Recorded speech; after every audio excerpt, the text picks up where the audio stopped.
Broads Media.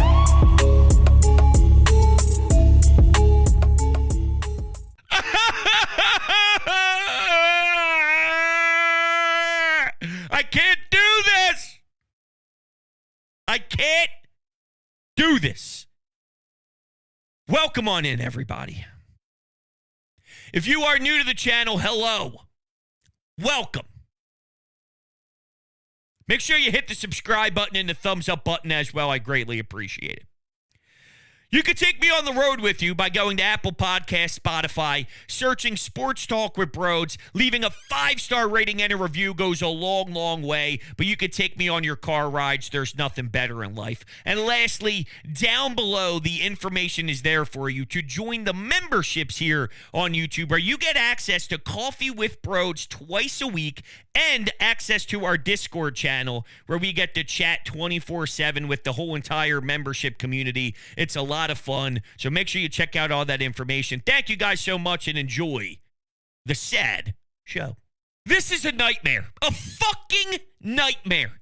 I have no faith that Bryce Harper is going to be okay. They're getting imaging done tomorrow. We'll get an update then, apparently. Bryce has never felt anything like this before. I'll tell you why you haven't. Because you haven't had a brutal, disgusting injury like this before to your hamstring. This is bad. This is awful. And I don't want to do this, but there's a part of me that is so much rage in my blood thinking about the horrendous blue behind the plate who deserves to be in jail for robbing us from greatness. Because if you just actually call the game as if there's brain cells in your head, you're out of the inning. The Marlins don't score 4 runs. You don't have to deal with Matt Strom. You don't have to deal with Jeff Hoffman. You don't have to deal with the Edmundo Sosa stuff out in the field, the Kyle Schwarber stuff, and of course Bryce Harper busting his ass out of the box in the 9th inning because you properly call the game. You know what's funny? If there was robot umps, Bryce Harper's good to go tomorrow. So I don't want to go there, but I'd be lying if I said I don't think it. And I'm honest with the people. What a joke. Man, did that take a turn? My God. I watched Marchand hit a fucking piss missile to left field. I watched him with an outrageous gun out to second base after using his body, blocking a ball, stepping up, electric stuff out of your backup catcher, your third string catcher, elite stuff. I mean, I thought I was watching Mike Piazza. And now, I don't know what's going on. Here's a question. Why is Kyle Schwarber even playing left field? Sitting Brandon Marsh is a disgrace after what he did 1 day ago. 4 hits and should have been 5 RBI if Dusty Watson actually pushed along a runner there, but fine, whatever. Only 4. Maybe if he had the 5 on the box score, Rob would have plugged him right into that lineup. Screw you, Dusty.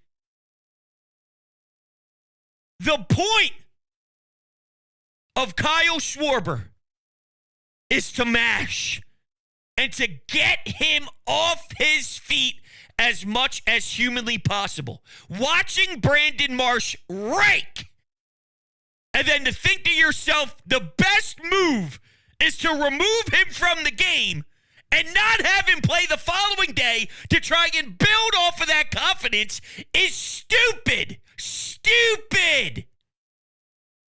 Yet here we are. So explain that one to me. While I'm watching Whit Merrifield, like what a joke. Where's Bryson Stott? You're overcomplicating things, and this is how you get rewarded. Oh, we need to find time for Kyle. Why? What does that do? So here we are. And by the way, before the game started, what was the update on Spencer Turnbull? And the last we heard from Spencer Turnbull, he actually felt pretty good about himself.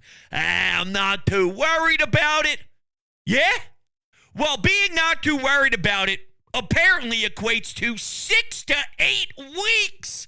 Almost 2 months we're talking. So if 6 to 8 is what they're telling us, knowing his injury history and even hearing that they're going to baby him along the way because they are very aware of what he had to dealt with in the past, or what he dealt with, what he had to deal with in the past, I mean, I wouldn't be surprised if it was 10 weeks.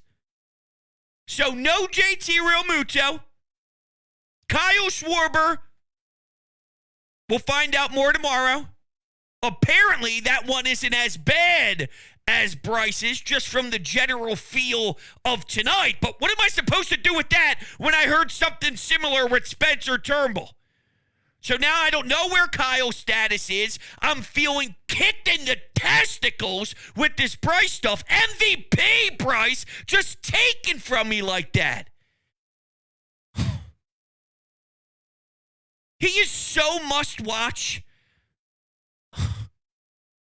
You hear his walk-up music. If you're in the kitchen cleaning the dishes, you got your socks on. You know what you do? You know those old movies where you got the broom and you're singing in your socks and you got the sunglasses on, nobody's home, you're in your boxers and you're doing a little shimmy, whatever? The second you hear Bryce Harper's music, you slide into the family room and you start staring down pitch by pitch because you know this guy is going to do something special. And now I don't know how long he's going to be out for, but this isn't good. I would be stunned if we do a follow-up show tomorrow and it's not as bad. Hey, the Phillies escaped one. Hey, the Phillies are taking a deep breath because they were playing with fire and somehow they got out of the smoke. No shot in hell. I'm sorry. I watched the play happen. I watched the way that he reacted. I saw the pain. Now, before I play the audio of what Bryce Harper said in the clubhouse, I want to get out in front of this. The take of "see, this is why you don't ask him to hustle" is foolish. What we witnessed today is what Bryce is. Bryce is a gamer. Bryce didn't hustle because criticism told him to hustle.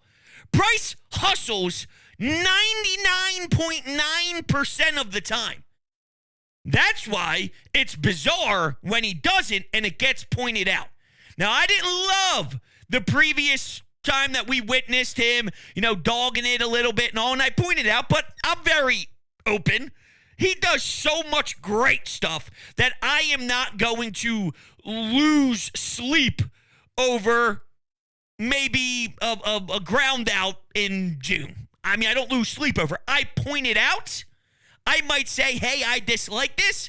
But if I talk about the things I love from Bryce, well, I could do a 75-day stream compared to the 40-minute pod of things that might have ticked me off since Bryce Harper has been here in Philadelphia, if that makes sense.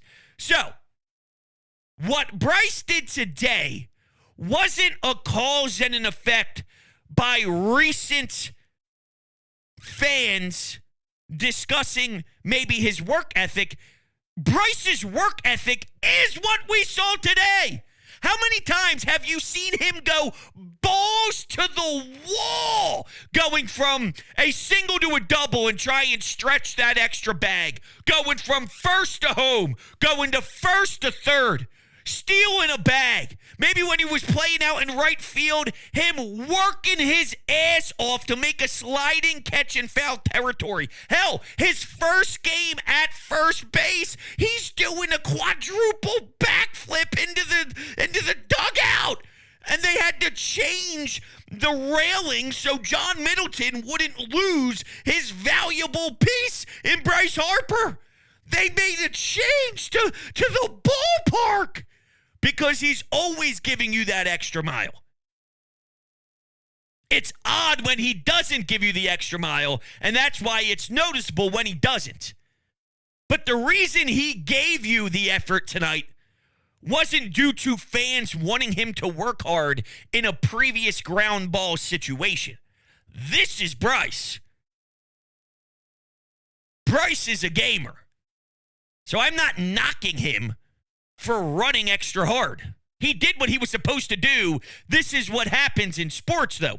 I'm more pissed off with the blue behind the plate, because if he doesn't bone Zach Wheeler, then the Phillies are in control. They smack around the Marlins, and then the Phils aren't even in a position where we have to ask Bryce Harper to try and get down the first base line with that level of intensity. If I have to play the blame game. It's absurd. I cannot believe it, man. I cannot believe it. This was the last thing I thought I was going to be talking about tonight.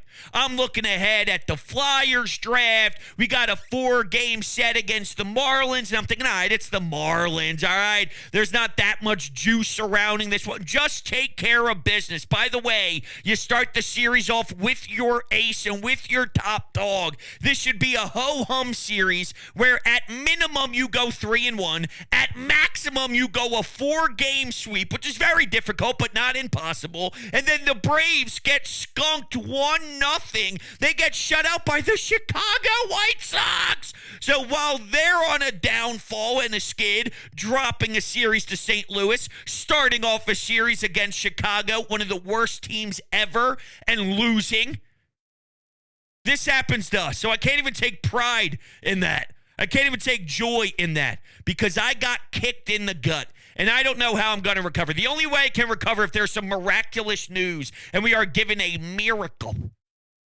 But I don't expect that to happen. Here's Bryce Harper postgame. Bryce, what do you know so far? Anything about, was it a hamstring that you felt? Yeah, I felt my lower hammy just a little bit.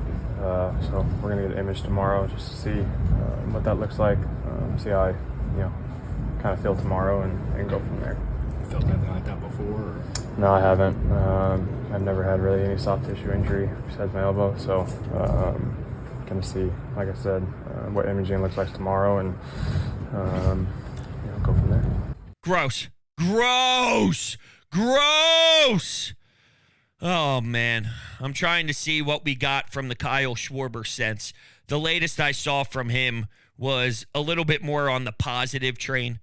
Here is Rob Thompson discussing everything that he knows about Bryce and Kyle Schwarber's injury. Can you tell us about Harper? What's that? What can you tell us about Bryce Harper? I just felt his hamstring grab going down the line. Don't know anything more than that. We'll just have to wait till tomorrow and check him out. How about Schwarber? On the play, when Sosa made the error and he made that kind of off-balance throw to second base, he felt his groin tighten up. So I got him out immediately as soon as I knew about it. There again, I have no other news. No other news. Lovely. All right, so here's Kyle Schwarber speaking. This clip's a little bit longer. It's about 1:14, but I think it's reasonable to take a listen to all three of these men discuss the situation, even though, they're not giving us too much and they're waiting for imaging, and that will give us a lot more, but just so you can grab a sense of, I guess, the tone, even though if we go back to Spencer Turnbull, the tone is irrelevant, but whatever. It's all we have right now. What's kind of the update on your status? Groin kind of adductory thing just kind of grabbed, and they wanted to get me out of there precautionary wise and treated it, and we're going to see how it feels tomorrow and go from there. But personally, hopefully not.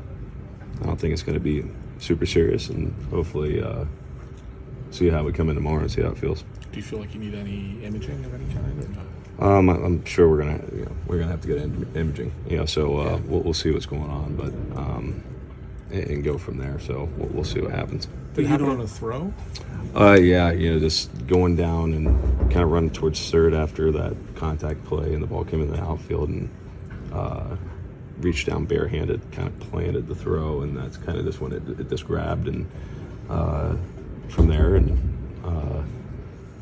I thought it cramped at first and finished the inning, but just kind of running in, didn't feel it, just could still kind of feel it there, and talked to the trainer, and he just didn't like where the spot was for if I was to get in a bat and have to bust it, so he wanted to get me out of there. Oh my God, my heart is in pain. I am in so much suffering. I am destroyed. I am so angry. Is it too much to ask to just have things come together? Now, here's a way to look at it. I don't like looking at it this way, but I don't know if we have any other options. This is what builds a strong unit. This is what builds character. What do you do when things get ugly? What do you do when you have to answer tough questions? Do you fold? Do you respond? And most of the time this season, they've had an answer.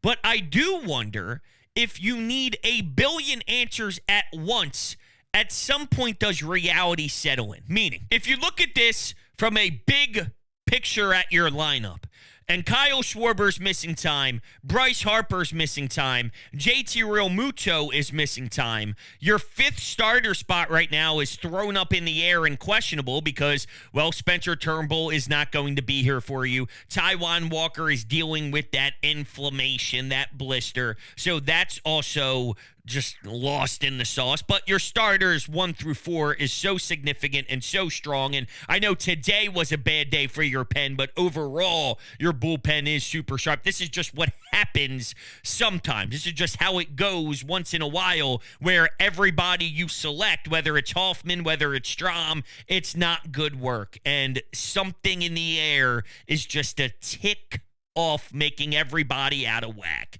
So I do expect the bullpen to be cleaner than this, and I do expect pitchers 1 through 4 in your staff to be able to be incredible, where you can survive with your fifth starter. But it really comes down to, what will it look like if you're trying, and maybe they stop it, right? Maybe they stop the madness of Brandon Marsh and Bryson Stott and these guys not being in the lineup versus the lefties. I don't know when they're going to realize that Brandon Marsh can still be significantly important against a lefty. It's not impossible, okay? It's not just completely zero. And I watch Whit Merrifield enough now. I don't know why you constantly keep banging your head against the wall. Here's Whit Merrifield defensively. What's he trying to do? Become Derek Jeter? I mean, what is he doing? He's not doing anything. That's the problem. I'll take Brandon Marsh, Bryson Stott over some of these other options any day of the week. But what you'd have to do is stop flirting around with this nonsense and stop taking out these weapons in your lineup for Whit Merrifield and all these bats. That's not going to cut it. It's not going to cut it. I've seen too many lineups against lefties that make me sick. Pache at the bottom of the lineup, not battling at all, giving you strikeouts left and right. This is not sustainable, especially if you lose Bryce. I mean, I want to rip my eyes out when Kyle and Bryce are in the lineup, and I have to watch Pache and Whit Merrifield and some of these cats. Sometimes David Dahl, all right?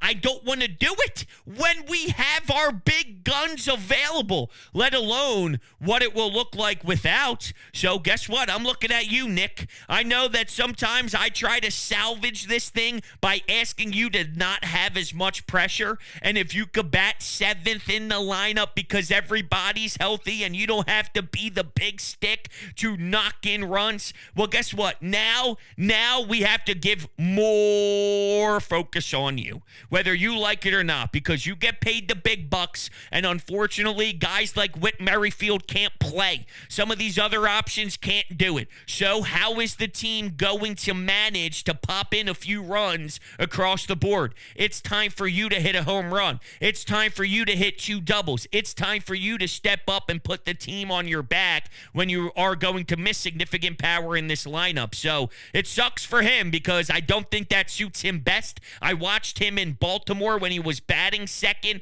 and we desperately needed him to secure that spot, and it was as tragic as it could get. It wasn't even manageable. It wasn't even where he technically keeps the team involved. Maybe he doesn't win the games for you, but does he at least give you a chance by getting on base, by earning a walk, getting on second, then asking maybe someone behind him to get a timely hit with a runner in scoring position, right? Similar to, like let's look at the 5th starter, for example. They may not win you a game, but can they keep you involved in a game by going 5 innings and allowing 3 earned runs? Not a quality start, but it's not an absolute abomination where your team can't hang in that effort. Can Nick give us something like that? Not even that he couldn't give us in Baltimore. So I'm now going to have to start applying pressure to him. And unfortunately, I don't know if he has what it takes to answer that. I've been hot on the Nick Castellano stuff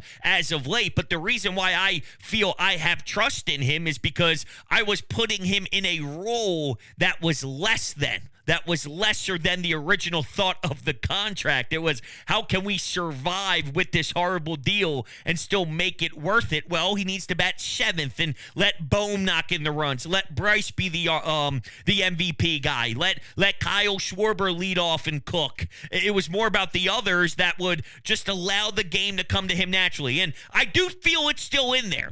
I'm not betting a lot of money on it. It's not like there's a 0% chance, but I've seen him get some cracks at it, and, well, yeah, then the pitchforks come out after him because he seems to come up small then. Less pressure is better pressure for Nick, if that even makes any sense. Less pressure is good for Nick. Maybe that's what I meant. I don't know. Oh, it's going to be a long night for me. I don't know if I'm going to fall asleep. Why don't we take your phone call, shall we?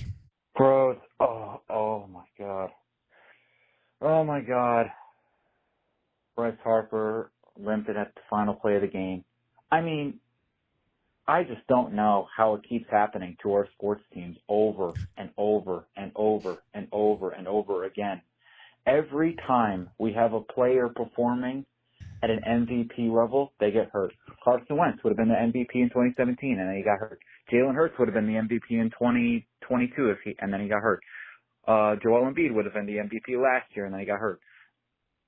I just don't know how it just keeps happening over and over again.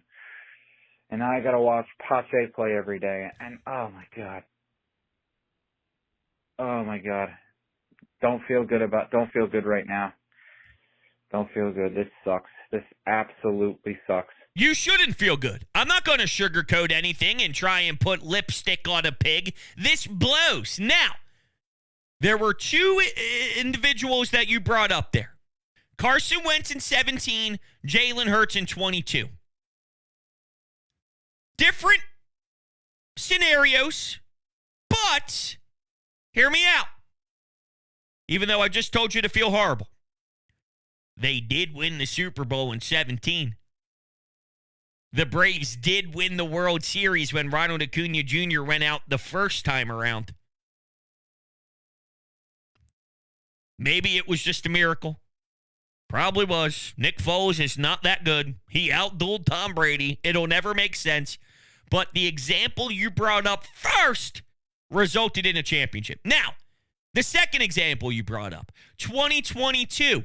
Jalen Hurts at the back end of the regular season did deal with an ankle injury that limited some time and all, and yet maybe he could have won MVP. But when we fast forward what happened in the playoffs, he returns. Dude was a monster and outplayed Pat Mahomes in the Super Bowl.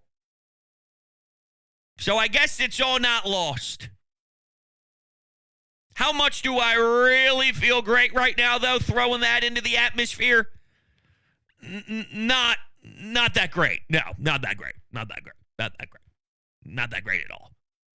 But those were my first thoughts as you were running through some of these recent scenarios that we watched. Oh, 17, we got robbed of a Carson Wentz MVP. Yeah, but we won. We won the whole thing.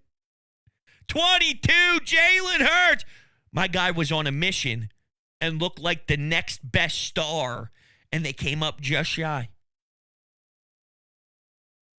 So maybe all's not lost. I don't know, man. Oh, my God. Things were going so well. They were one of the best teams in all of baseball. They were so much fun to watch every night. I mean, I can't get enough of them. And to feel this crushed right now, after their amazing start, and after the start to this game when they're up a couple runs, you see 3-0 on the scoreboard. Now what? I mean, I'm defeated. I am crushed right now. Broken. I just can't believe we're actually here right now. It's outrageous. Let's go to Amadeo. Boy, are we happy Bryce Harper hustled now? Are we happy about that he hustled? Oh, because he hustled and he fucking pulled his hammy, it looked like. Nothing went right for the Phillies today. Oh, this game was maddening. You also lost Kyle Schwarber. Why is he playing in left field? I have no fucking clue. I have no fucking clue why he's playing in left field. This is the reason why you don't play Kyle Schwarber in left field, because he can get hurt out there. Because he's not the best athlete in the world, outfield-wise. Zach Wheeler deserved a much better fate. As you always say, umpires deserve to go to jail. Yep. Because Zach Wheeler should have been out of the 7th inning before all that nonsense happened. Your bullpen blew up. Something that we really aren't used to this year. The bullpen, it's just Matt Strahm didn't have it. Hoffman didn't have it. Marte comes in the ninth, didn't have it. And also that's helped to Marchand freaking throwing a ball to Timbuktu. It's just nothing went right for this team today. Offensively, you should have crushed Rodgers. You know, you have another bases loaded chance when you don't score. You don't score enough. And when Marchand's the guy hitting home runs and no one else is doing anything, there's a little bit of an issue there. You know, I appreciate them tying the game when the Marlins took the lead, but then the bullpen once again falls apart. Jesus fucking Christ, could anything else gone wrong today? Probably. I mean, there probably was something that could make it even worse, believe it or not. So I agree with almost everything you say, except for the beginning. I'm not mad that Bryce Harper hustled. You know what I mean? I just feel that's sports. For example, if A.J. Brown is running a route and he's in the middle of week 3, so it's week 3, week 4, it's early September, and he's busting his ass going 100%, trying to beat a cornerback on a route. He's not getting the football, but he ends up limping and he pulls a hamstring. Are we mad at him for running the route hard? If Dallas Goedert's trying to make a move and he feels something in his hammy, he goes down. Are we mad at a player for giving his... this isn't the fans that put this on Bryce Harper. Bryce plays this way. I mean, Bryce goes the extra mile all the time. That's the norm. I don't think we bullied him into playing baseball hard. This is just the natural disasters that can happen when playing hard.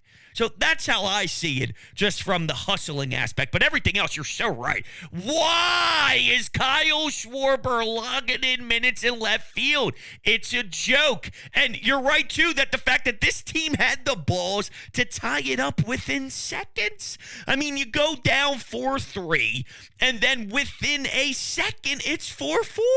So you did your job to get right back into the fight, to inspire all the people that are crushing cold ones and buying $9 hot dogs, skipping out on an outrageous debate between Donald Trump and Joe Biden, saying, I want nothing to do with that. I'm going to go down to the bank. And that's how they got rewarded. That's how they got rewarded. I did think when they tied it up 4-4 that, hey, this is a wrap. All right, they got it right where they wanted it. This isn't my preferred write-up. Okay, if I was writing for a TV show and I can write the script, if I was part of WWE Creative, I don't think I'd say, yeah, go up 3-0, blow it 4-3, have Zach Wheeler cursing out the ump in the dugout. Although I don't think he really threw that much profanity out there. I needed a little bit more oomph. You know what I'm saying? I need a little bit more Kyle Schwarber, Angel Hernandez. I need a little bit more Bryce Harper. If there's something those cats can teach Zach Wheeler is a little bit more into the intensity department. You know what I'm saying? I just think that he missed out. If you're going to do it, do it. If you're going to do it, earn it. If you're going to, let them hear it, let them have it kind of thing. Like when Rob, right? I mean, I thought even Rob got into it really good the other day and showed a side that I haven't seen before. Come on, Zach. Come on, Zach. Here's Zach Wheeler and what he had to say post-game. Had some borderline pitches there, I guess, toward the end. Do you have any comment on that about how closely they were called? There was a few throughout the game where I thought were strikes, but they're just right outside the zone. And then I knew for a fact that one in that last inning was a strike, and he balled it and cost us 4 runs. So, I know it's hard back there, but at the same time, that cost us 4 runs. It's not hard, Zach. Don't give them a free pass. It is not hard. It is not as hard as people make it out to be. That thing caught so much of the zone. There was a slider that, oh my God. I'm actually, I think I'm actually about to throw up thinking about how garbage it was. A slider that caught the entire plate. And I'm watching that get caught a ball. It's easy. It's actually easy. Don't let them off the hook. But I thought when they tied it 4-4, they were just going to run away with it because they're clearly way better than the Miami Marlins. But instead, we just got shafted emotionally, and it sucks. All right, everybody. We'll see the news that we get tomorrow.